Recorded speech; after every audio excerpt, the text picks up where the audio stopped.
to another episode of Multiverse Musings, the podcast.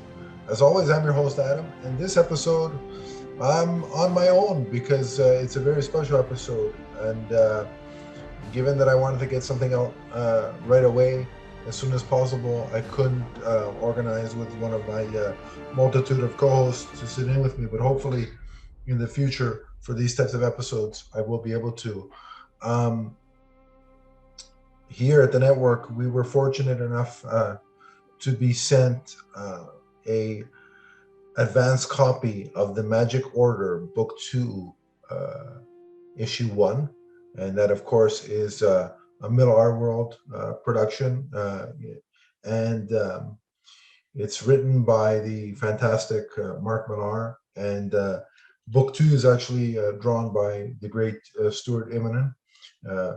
Most of you who are comic readers are familiar with these two names. They're very prolific in the comic industry. And so we were sent an advance copy of the Magic Order Book 2, issue number 1. And I've always wanted to start reviewing Mark Millar's creator-owned work. And this is a perfect opportunity to get that kick started. And so that's what we're going to do today.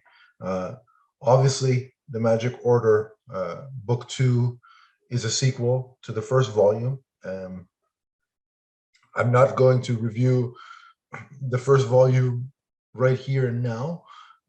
I will circle back at some point, and hopefully we'll do a review of Volume 1. But essentially, what the Magic Order is, it's basically... I remember in the lead up to the original book, Mark Millar would advertise it as Harry Potter meets The Sopranos. And sort of that is a very apt description that he gave of his work in Volume 1. Basically, it's the first chapter is a story about a group of 5 families of wizards, and they're entrusted to keep the world safe from supernatural and magical threats. And then what's cool is that the members of the order basically live normal lives, and their true nature remains unknown to the rest of the world. But, you know, some of them basically perform magic, like what we would consider normal magic shows and stuff like that. The interesting, the cool, crazy stuff starts in issue, in book 1, I should say, when one of the members of the Magic Order is assassinated. And so then it becomes like a murder mystery type thing to figure out who the assassin was and to stop them. The main characters in book 1 were Leonard Moonstone. He is sort of the patriarch of the Moonstone family and the leader of the Magic Order. We have Cordelia Moonstone, who is his daughter, and they kind of have the sort of an estranged relationship. She's a professional escapologist by day. Basically, she is at odds with her father because she's very rebellious. She would use her magic in public to kind of seek attention, and she's a bit of an alcoholic. But she was often looking for ways to prove herself to her father, and then in some ways became the black sheep or a troublemaker type of figure within her family. And then ultimately, by the end of book 1, she, proves herself as a very formidable and capable, I should say, magician. We have another character, Gabriel Moonstone, who is essentially Leonard's older son. He's the most reliable of the sons. He, sorry, Reagan Moonstone is the more reliable um, of the two sons. He is the younger son, I should say, and he would often accompany his father on his various performances. You know, he's a bit of a hothead, and he basically is very impatient and aggressive in confronting certain situations. So that's Reagan. Then we have Gabriel, who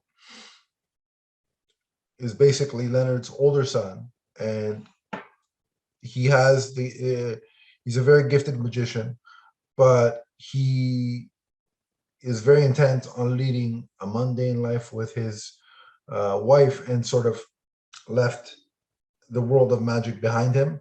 And that all came about because of the tragic death of his daughter due to a accident involving his magic wand. Um, Once this happened, he blamed himself and magic for the whole scenario. Um, then we have Edgar Moonstone, who is Leonard's brother. Uh, in the book, you'll often hear him being referred to as Uncle Edward.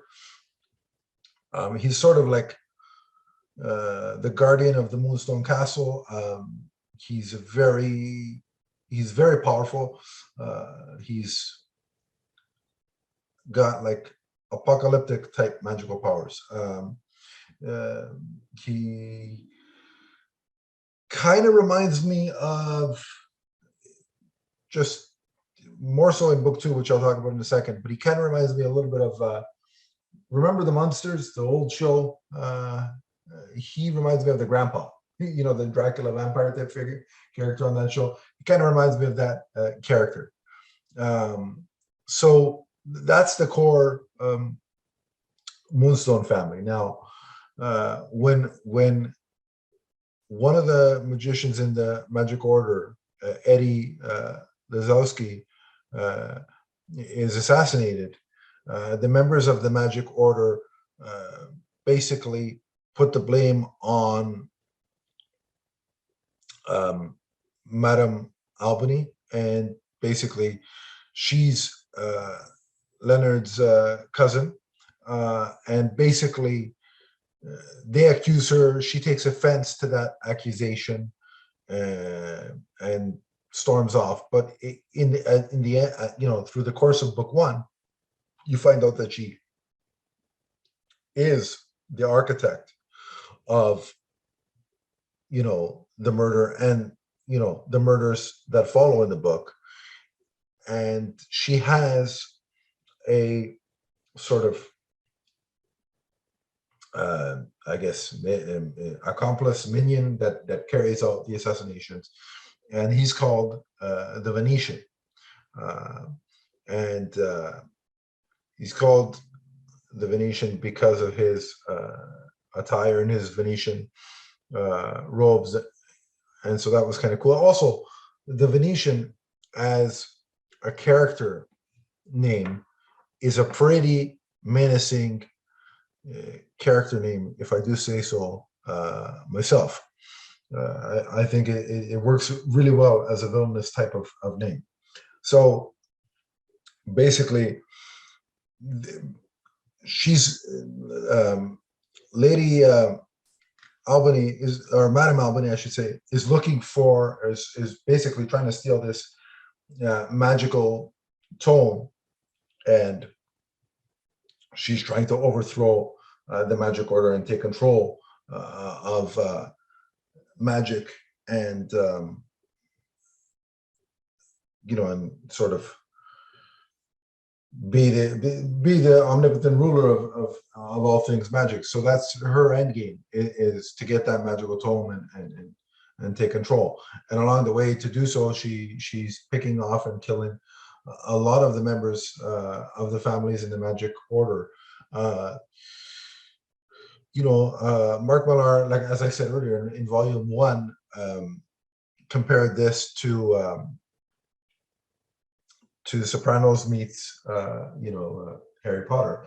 I'd also throw in a little bit of Game of Thrones in there for volume one, because there is a lot of death in volume one. There's also a lot of twists and turns, which you don't really expect. One of the twists and turns is that Gabriel Moonstone, who is the Moonstone family member who's living a mundane life, the daughter died in that tragic accident, ends up being revealed to be the Venetian, and he's working with Madame Albany. And the reason why he's turned on his family is because she's promised to bring his daughter back to life, and so that's why he agrees to turn on his family and work with her.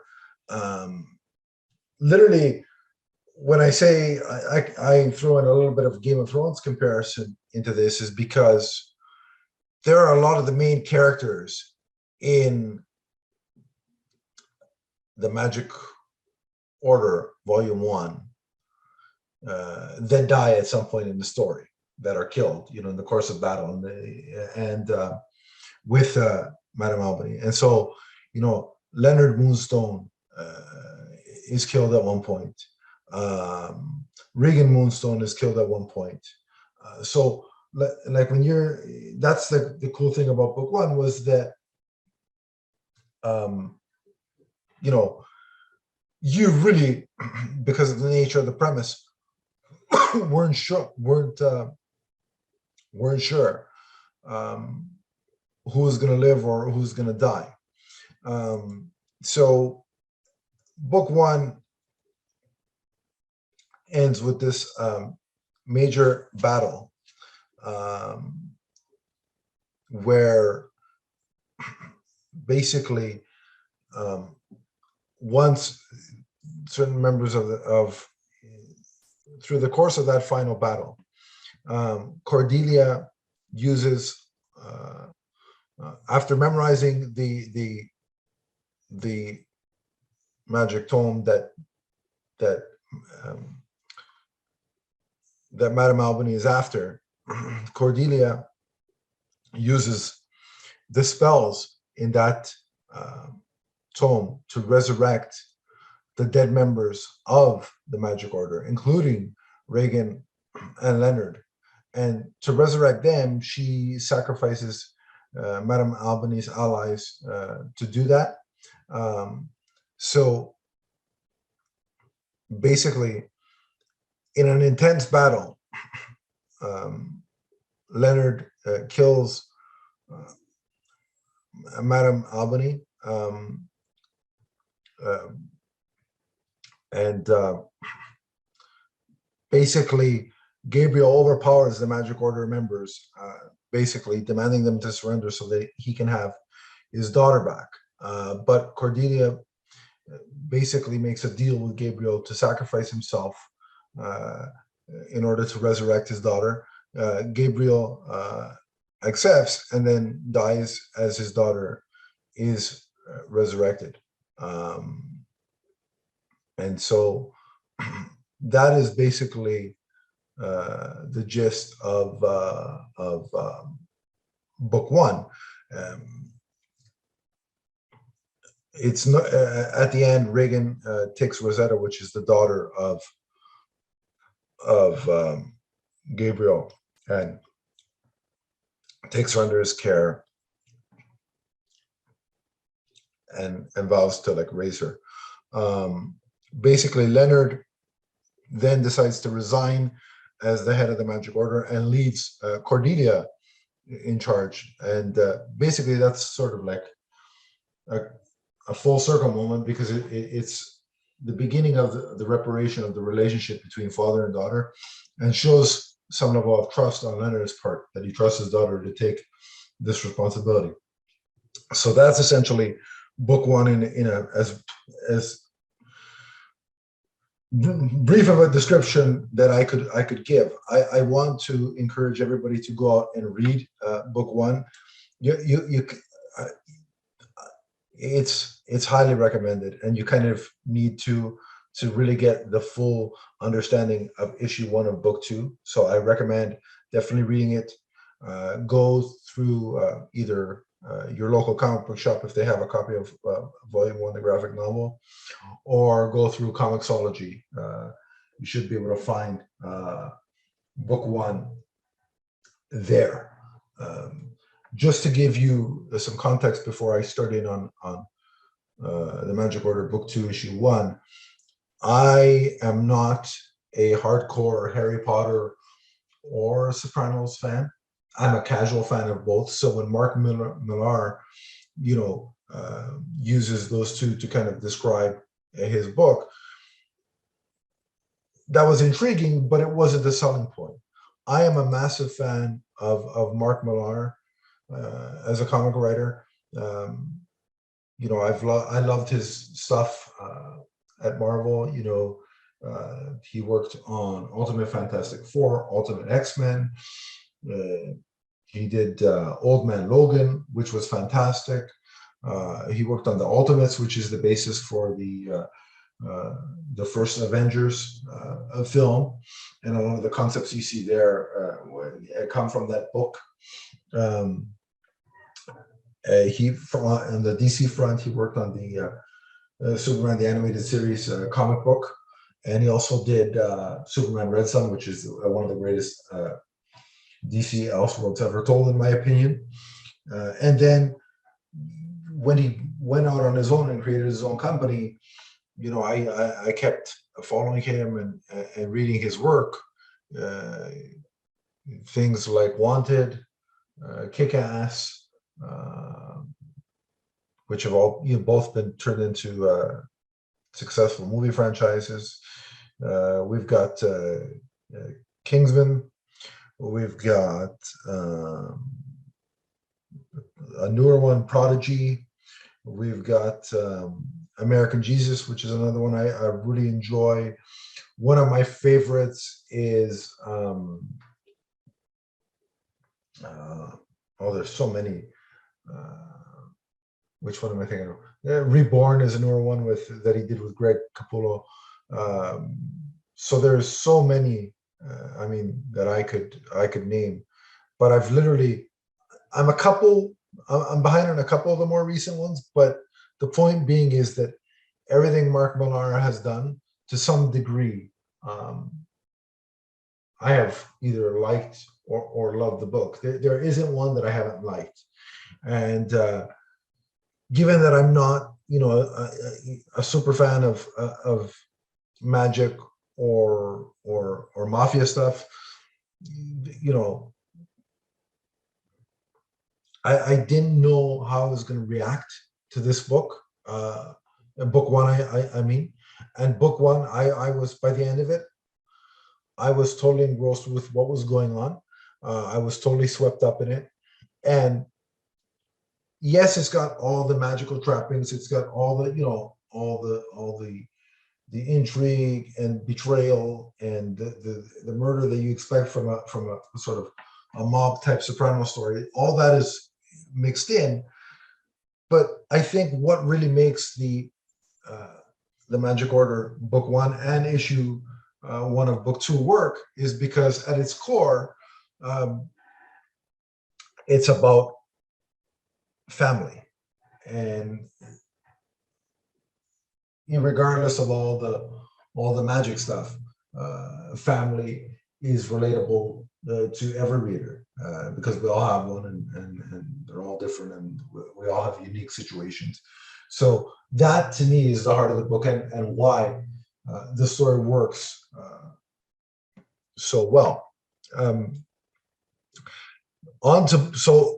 Like I said, I was really impressed with book one, and I ended up loving it quite a lot. So in terms of book two, we start out 6 months seemingly after the first book, and after Cordelia made that, enacted that spell that resurrected the Magic Order, or the dead members of the Magic Order, and that helped defeat uh, Madame Albany, and ultimately brought back her niece back to life. So we open up on what seems to be a factory worker who is basically being chastised, not being chastised, but being forced to stay to the last minute before he can leave work. We see him and presumably his son head off to the park. They meet up with their aunt, and their aunt is like this kind of stereotypical looking elderly woman who is sitting on a bench, and her older nephew asks her, what are you doing, feeding the birds? And she's like, no, I'm actually using my magic to make the fish eat each other, which is very dark, right off the bat. And her elder nephew complains that they have to suppress their magic because of the Magic Order, and how they've sort of got a sort of specific rules in place to hide the magic from everyday regular folk. And her elder nephew wants her to show her, I guess it would be her great nephew, like some of the capabilities of their true power. And so she does, and she does so by having the cops that are present just start shooting people, and then to clean up the mess, she has the cops shoot each other. Again, her elder nephew then starts complaining about how they are, descendants of a powerful magician, and how they really should be ruling the show, in terms of and just basically not having to suppress their powers, but they should be almost like they don't want to live among the humans. They want to rule, basically. They want to be superior. So that's we're already, what Mark Millar sets up is that through this one scene is that and they are descendants, this family that I'm talking about are descendants of a character named Soren Korn, and basically this family trio are going to be a threat to the Magic Order and the Moonstone family. At least that's what it sets up initially. Then we basically cut to a scene where basically it is, let's see here, just looking through my issue as I read here to get some of the names, keep some of the names straight. Regan is on patrol to sort of, he's basically making sure that if there are any magical issues arising, he takes care of it and cleans it up. And we're basically now in Detroit, and Regan comes upon a basically a murder scene where everybody in the house except for the young child has been murdered by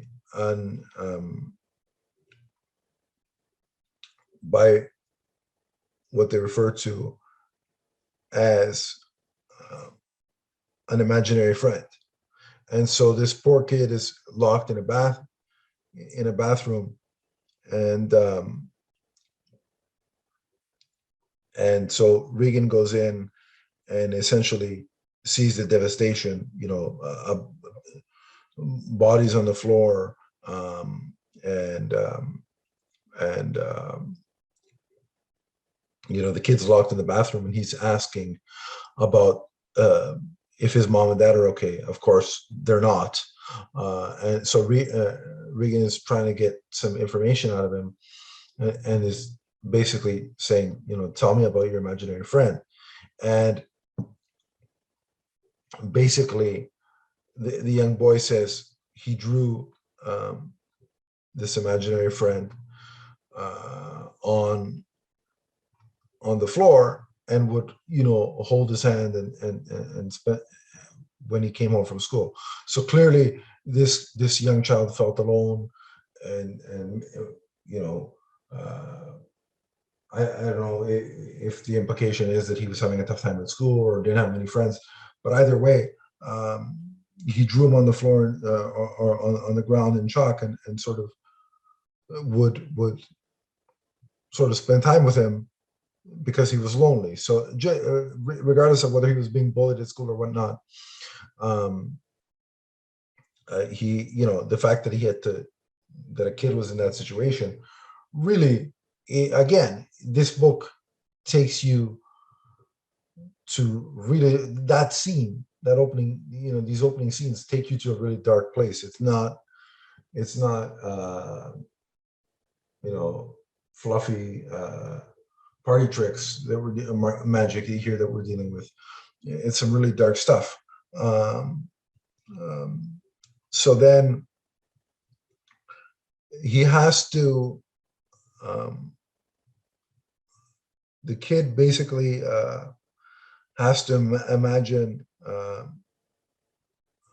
his imaginary friend in pain, so that he could become visible, and then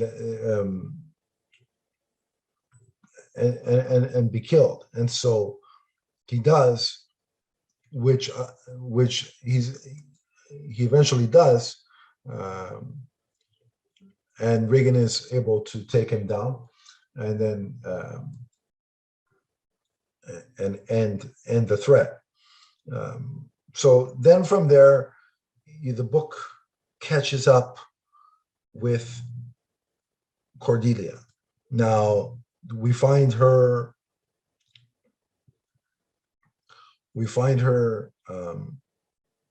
in bed with, I guess it was a fan of hers at one of her shows. She actually did a tightrope act in Niagara Falls. So Niagara Falls, Canada is mentioned. I'm in Toronto, so seeing a place that I visited in one of Mark Millar's books is pretty cool. So we see her. She's had this sort of one night stand scenario with this fan. She basically tells Uncle Edward, send him away. Let's do a spell so that he forgets this encounter. She offers to give him a signed poster since he was such a fan of her show, and she's off to her niece's birthday party. As I mentioned, the niece is now under the care of of Regan, and he's trying to. The whole family is really trying to give her a sense of normalcy after all that happened in book one. I mean, normalcy is as much as you could get when your family is a bunch of magicians. What I like about the birthday party scene is that it's like an outdoor barbecue, and like every family member possible seems to be there. Like it's a big extended family kind of barbecue party type of deal. And what was cool about this scene is that, being of Italian descent, I kind of understand what those big family parties are like, and it's chaotic, and you've got stories being told, grievances being aired, and it's just these big parties are crazy, and and it was really relatable to see that many people at a party, at a barbecue, and all the kind of conversations being had. Obviously, not the magical parts, but that big family gathering um, was kind of very relatable. But in those scenes, we see that Cordelia did not have a gift for her niece. She basically just gave her the money, that whatever money she had in her pocket. And the fact that Cordelia, when we catch up with her, is sort of engaging in a one-night stand. She probably was drunk. So like she still has the character. I don't know if the character traits from the first one, from the first book. Some may think of them as flaws. So she, even though she's the leader now of the Magic Order, she hasn't overcome. Like the character is still going through a growing process, and she hasn't really sort of become the leader that you'd expect of the Magic Order. Now, having said that, it's only been 6 months, and she was just handed the reins of being the leader of the Magic Order. So I wouldn't expect her to be to have really progressed all that much in that role in 6 months. Plus, this is book one, or issue one of book two, and you want to see that character growth and progression play out through the course of the series. So I'm glad that it didn't happen off screen, or off panel, I should say, not off screen. So hopefully we will get to see that her character grow and progress even more as we go along. The character of Cordelia reminds me a bit of what is it, Chloe Sampson from from Jupiter's Legacy early on. So hopefully Cordelia will have a similar character growth through the course of the Magic Order book two. The book ends with a magical immortal character on a plane that's getting ready to land, and he's in this character's name is Zhang, and he's in an argument with a stewardess who's telling him, fasten your seatbelt because we're going to land now, and Zhang refuses and says, it won't matter to me. I'm sorry that this plane is going to crash. And he basically, because he's an immortal, likes to test different ways that he could die. And then depending on, oftentimes we'll use the insurance money to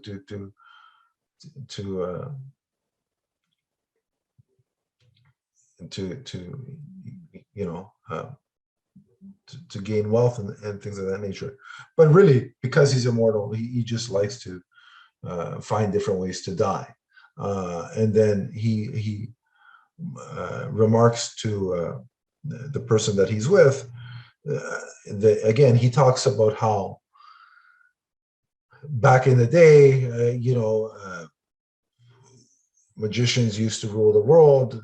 There used to be, dragons in the world, and now everybody's ruled by technology, and has their face stuck in their cell phone, and that he wants to take um, take the world back to the good old days. So there's the implication that he's going to be another challenger to the Magic Order, and that's how really the book ends, with a really gruesome plane crash, but then the image of Zhang rising through the rubble and about to make his play. So now that's how the issue ends, and this book 2 sets up itself very interesting, because while in book 1 you had basically Madame Albany as the main threat. Of course, the Venetian was working with her, but Madame Albany was the main threat to the Magic Order's sort of rule and hierarchy in the magic community. Now there are 2 threats here looking to supplant them and take over and take control. So that's going to be a really interesting dynamic to see play out. And I think trouble is on the horizon for the Moonstone family and what's left of the Magic Order. I really liked issue 1 of book 2. It basically allows us to quickly, get reacquainted with the core main characters that we saw from the first book, and see what they're up to, while also setting the stage for what's to come. And that's the mark of any good first issue, is to set the table and keep you intrigued and want you to, it gets you to want to come back for more. And this book certainly does that. I'm definitely eager to see what the new threats, how the new threats present themselves to the Magic Order. And like I said, I'd like to see more of Chloe, and hopefully more growth from her as a character.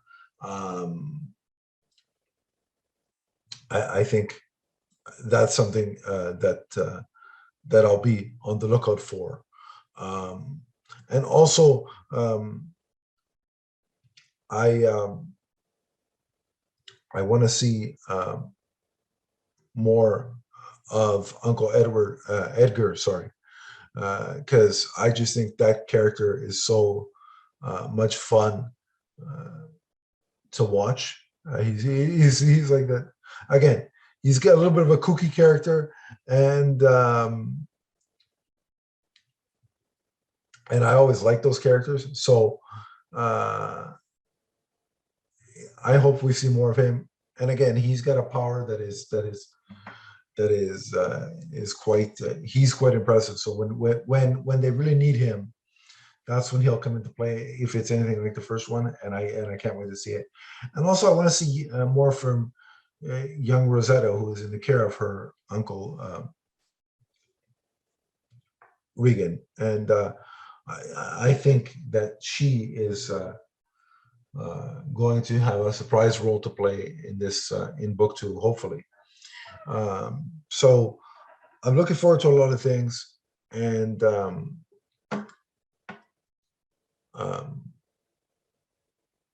I can't wait to see issue 2 and how it all unfolds. Now, I will say one thing that I forgot to mention. I think that it's really cool that the Moonstone Castle is hidden in an oil painting at the Art Institute of Chicago. That is just like the most, we're dealing with a magical world, and I like the sort of balance between grounding these people in some sort of reality, but still embracing that you're telling a tale that involves magic, and embracing that craziness, off the wall insanity that often comes with magical stories. So the mansion being, or the castle being in an oil painting is a really cool invention that I forgot to mention earlier.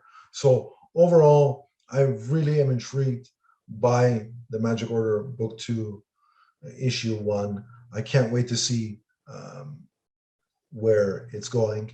And in terms of the writing, or the story, I should say, I'll give it a solid 4.5 out of 5. And for the art by Stuart Immonen, I'm going to give it a 5 out of 5. Um, my favorite pages were probably the ones where Regan has to do battle and stop the invisible, the invisible friend of that young kid. It was gruesome to see, like the murder that he caused, but then watching Regan take him down was pretty awesome. I really liked the use of how they depicted the magical energy coming out of Regan's wand. That was really well done. The colors in those scenes were really like really popped off the page, and I a shout out to the colorists on this book, because it really enhances Stuart Immonen's work. I also like the scenes where the colors are really work. Another page where they're really strong is the opening pages with the aunt and her nephew and great nephew in the park, because it's you could see the sun is going down, and it's just a beautiful sort of picturesque imagery, but there's strangeness and darkness in terms of the story being told. So it's that juxtaposition of the imagery with the story being told that I think is really strong. So the colors were really good in that scene, and as was the art. But yeah, my favorite pages would have to be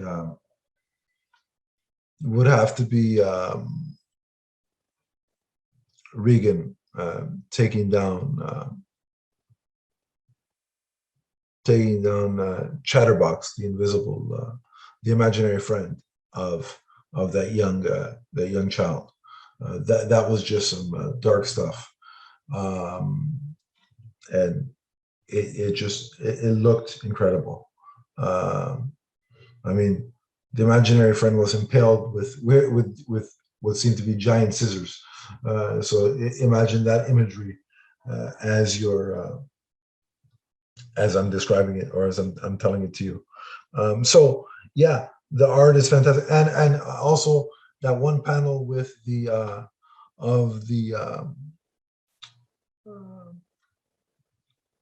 in Niagara Falls, that was cool. As I said, I am anytime I can see Toronto or landmarks in and around Toronto, such as Niagara Falls, depicted in a medium I love, that is comic books, I appreciate it. So that was the imagery that I gravitated towards the most, and so yeah, a really great start to the Magic Order Book 2 Issue 1. I'm rambling a bit, so we'll end it here. But overall, as I said, 4.5 out of 5 for the story and 5 for the art. So a total of 9.5 out of 10. Uh, the magic has returned, and I can't wait to see the spellbinding adventure that unfolds in issue 2 and beyond. That'll be it for now. We'll be back next time with hopefully another issue review of the Magic Order, and we will definitely do more of Mark Millar's catalog. I'll definitely go back and review some of his older works, and also hopefully I'll have a guest host, as I usually do, or a co-host, I should say, with me. But in the meantime, if you'd like to get a hold of me on social media, you can at Adam_LeesFan on Twitter. We also have a Twitter page for the podcast network itself at MMNPDC. We also have a Facebook group, which will be somewhere in the link below. Click it, I will add you, and we can continue the conversation there. But until next time, remember that the Magic Order is forever, from the first spell to the last. So long, everybody.